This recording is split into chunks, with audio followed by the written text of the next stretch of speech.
তৃণমূল কংগ্ৰেছ এইটো আমি আগৰ পৰাই কৈ আছিলোঁ যে এই কংগ্ৰেছে তেওঁলোকে আচলতে নিৰ্বাচনত জয়লাভ কৰি বিজেপিক পৰাস্ত কৰি কেন্দ্ৰত চৰকাৰ পৰিৱৰ্তন কৰাৰ কাৰণে তেওঁলোকে মিত্ৰজোঁট কৰি থকা নাই।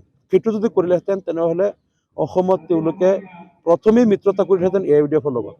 কাৰণ বাকী কোনো দলৰ কংগ্ৰেছৰ বাহিৰে বাকী কোনো দলৰ অসমত MP নাই।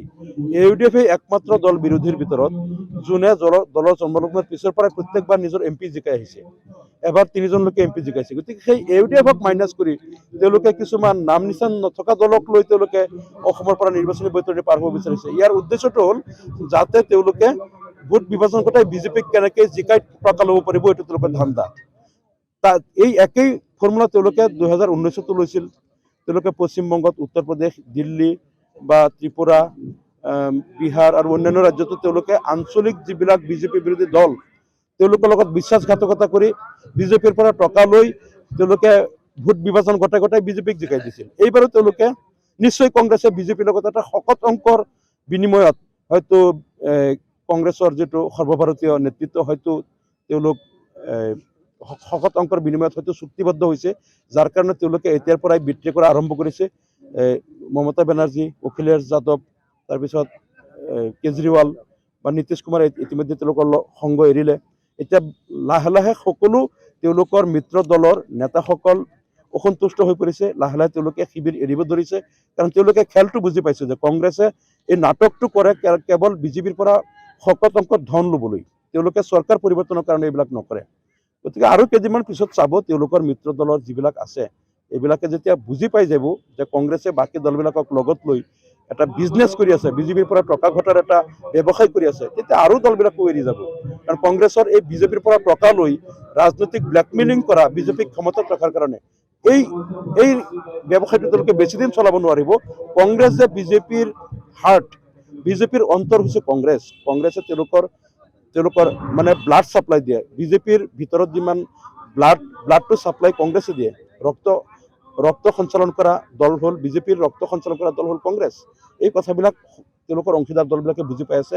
অনাগত দিনত কংগ্ৰেছ নিশ্চিহ্ন হৈ যাব কেৱল বিজেপিৰ গোলামী কৰাৰ কাৰণে। কংগ্ৰেছে কয় যে AUDFৰ কাৰণে বিজেপি, এই কথাটো কংগ্ৰেছে কয়, এই কাৰণে কয় যাতে তেওঁলোক যে ধুৰন্ধৰ, তেওঁলোকে যে বিজেপিৰ পৰা টকা লৈ বাকী দলবিলাকক আণ্ডাৰ এষ্টিমেট কৰি, ইগনোৰ কৰি বিজেপি বিৰোধী দলবিলাকক তেওঁলোকে নিষ্ক্ৰিয় কৰিব বিচাৰে। এই কথাবিলাক লুকাই ৰাখিবলৈ তেওঁলোকে এইটো কয়।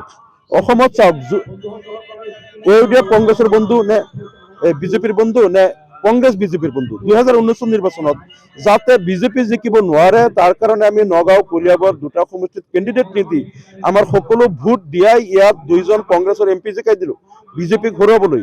আৰু কংগ্ৰেছে কি কৰিলে, কৰিমগঞ্জত আমাৰ জিকি থকা প্ৰাৰ্থী ৰাধেশ্যাম বিশ্বাসক হৰুৱাবলৈ বিজেপিৰ পৰা টকা লৈ তেওঁলোকে ৰাতিৰ ভিতৰত কোটি কোটি টকা বিলাই 1,20,000 ভোট কাটি দিলে।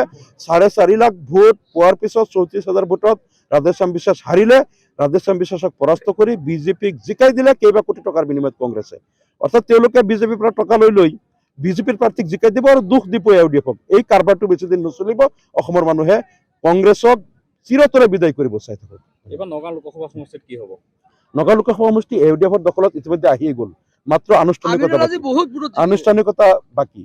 মানে এইবাৰ নগাঁও লোকসভা সমষ্টিত AUDF দলে কমেও 2 পৰা 2.5 লাখ ভোটৰ ব্যৱধানত বিজেপিক পৰাস্ত কৰিব। আজিৰ দিনতো নিৰ্বাচন হ'লে AUDF দলে 2.5 লাখৰ পৰা 3 লাখ ভোট পাব। বিজেপিয়ে 5 পৰা 5.5 আৰু কংগ্ৰেছ 3 লাখৰ তলত থাকিব। ইতিমধ্যে এইটো এটা ক্লিয়াৰ হৈছে পিকচাৰটো। গতিকে একমাত্ৰ নিৰ্বাচনৰ দিনলৈ মানুহে অপেক্ষা কৰি আছে।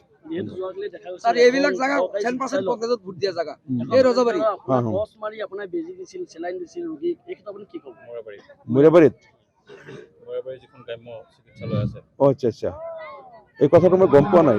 যিয়ে নহওক এইবিলাক কথা হ'ল, এইবিলাক হৈয়ে থাকিব ৰাজনীতিত, কিন্তু এইবিলাক একো হেৰি নহয়, ফেক্টৰ নহয়। মুঠৰ ওপৰত এই ৰাজনীতিত যোনে যি কৰে, আমি যে নগাঁও লোকসভা সমষ্টিত জিকিম এইটোত খাটাং। কংগ্ৰেছৰ মানুহবিলাকেও ব্যাপক দলে দলে হাজাৰ মানুহ দৈনিক জইন কৰিছে। আজিও চামগুৰিৰ পৰা বহুত মানুহ আহিছে জইন কৰিব। আৰু এই ৰাজাবাৰী য'ত আজি আমাৰ গণসমাৱেশ হ'ব, ইয়াত আজিলৈকে কংগ্ৰেছৰ বাহিৰে কোনো বিৰোধী দলে আজিলৈকে মিটিং কৰিব পৰা নাই গতিকে ইয়াত কংগ্ৰেছৰ ইমান শক্তিশালী ঘাটি আৰু ইয়াত গোটেই এই পঞ্চায়তৰ সকলো কংগ্ৰেছৰ মানুহ এতিয়া দলে দলে ওলাই আহিছে ইয়াত আজি আমাৰ তেওঁলোকে মিটিং সাকসেস কৰিবলৈ নগাঁও লোকসভা সমষ্টিত গৌৰৱ গগৈ আৰু প্ৰদ্যুৎ বৰদলৈৰ মাজত শীতল যুদ্ধ চলি আছে ইয়াত গৌৰৱ গগৈ প্ৰদ্যুৎ বৰদলৈ বুলি কথা নাই নগাঁও লোকসভা সমষ্টিত যদি ৰাহুল গান্ধীও আহে তথাপিও কংগ্ৰেছ তৃতীয় স্থানত থাকিব ইয়াত কংগ্ৰেছ কোনো পৰ্যায় জিকিব নোৱাৰে